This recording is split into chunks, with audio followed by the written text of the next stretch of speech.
everybody. Today we're going to be showing you the brooder setup that we have.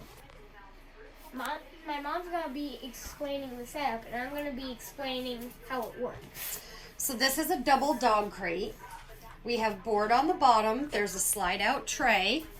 For now, eventually when they get bigger, the chicks can go right on the grate. But for now, their feet are too tiny.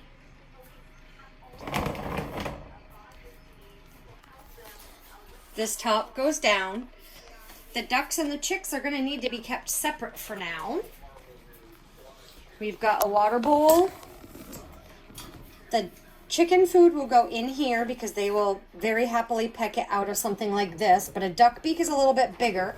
So we have two of those bowls set up for them, one for water and one for food. They're anchored to the side so that they don't get dumped on. Ducks will like to go in them, but you don't want it too deep because the baby chicks can drown if they fall in. This is a temperature gauge. This little piece of the device will stay underneath the heating plate. This piece will stay outside, and it tells us what the temperature is underneath the brooding plate so that we can adjust it as we need to. This is what a brooding plate looks like. It heats from underneath, and as you can see, it's got adjustable legs.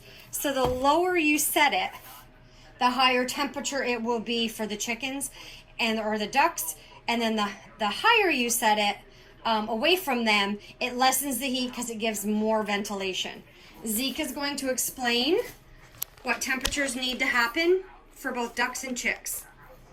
So for ducklings, 90 to 92 degrees for days 1 through 3 after birth.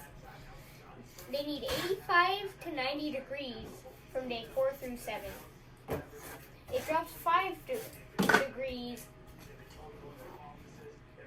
Per week until they are fully feathered.